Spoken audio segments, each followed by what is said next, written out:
So regarding the question, how long is a piece of string, my original conjecture was that it's twice as long as a half a piece of string. So let me test that.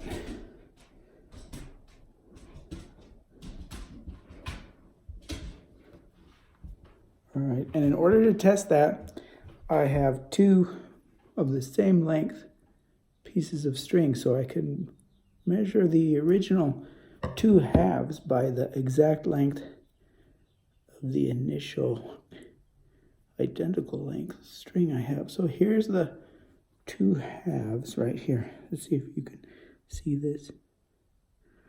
I don't know if you can see. No, I don't think you can. Can you see that? All right. Let's see. No, I don't think so. All right, anyway, you'd have to take my word for it.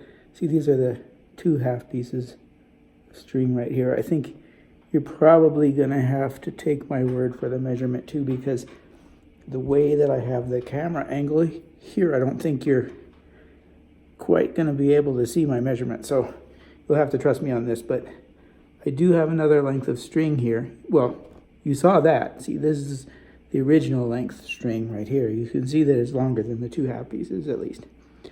All right, so measuring that.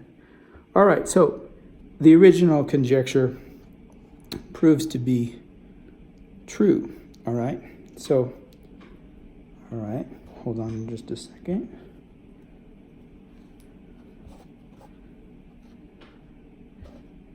And that's what I thought the answer was to this question. Now, that simple answer applies to all other proportional relations as well. So not just a half, but you could say, asking the same question, how long is a piece of string? See, this applies with a half.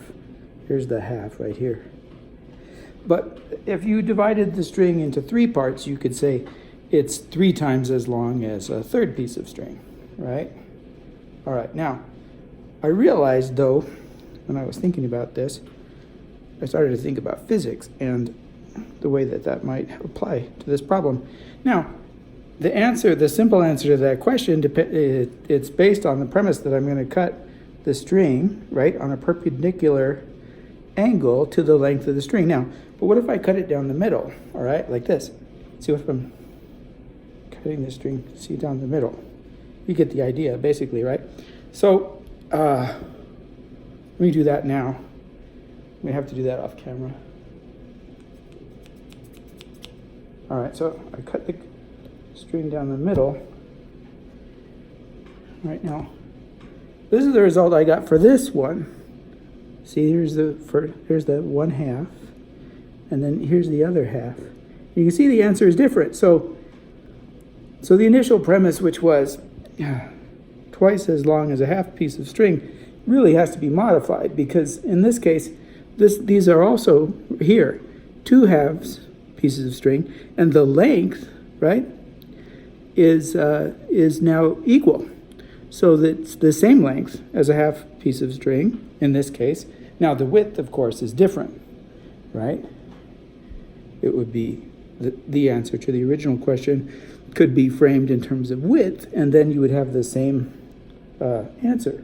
But if we cut it in a different manner, we have a different answer. Now, once again, that applies to all ratios. If I were to cut the string again, which I won't do, but into another part, right, then you would have 3 lengths of string, and you could say how long is a piece of string is the same as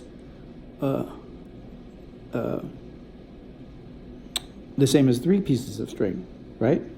Instead of the same length as 2 pieces of string. Well, okay, so there are 2 answers now to this question. Now, 2 answers that both apply to all different proportional relationships and ratios, okay?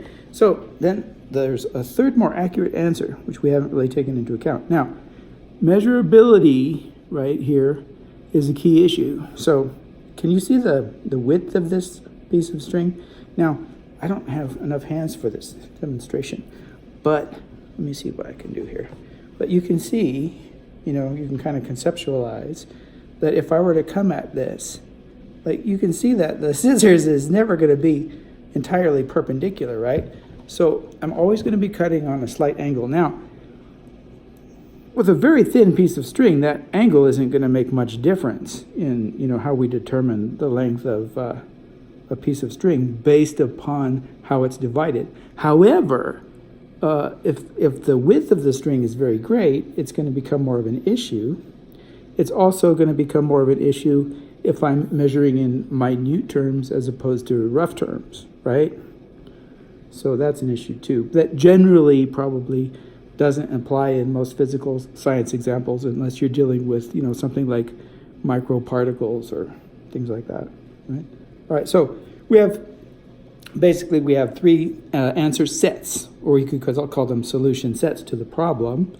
The first solution set is just a simple proportionality, right? How long is a piece of string? The same length as x times 1 over x of the divisions that you made in the string. The second answer is it depends on how you divide the string, right? And it'll either be x times 1 over x of the divisions of the string, right? Or it'll simply be the same length of the string that is, you know, whatever y is equal to. All right, so those are the first two sets, and then there's like there's the division itself, you know, the physical act of dividing the string and what you make of measuring that. All right, okay, so three solution sets to that problem.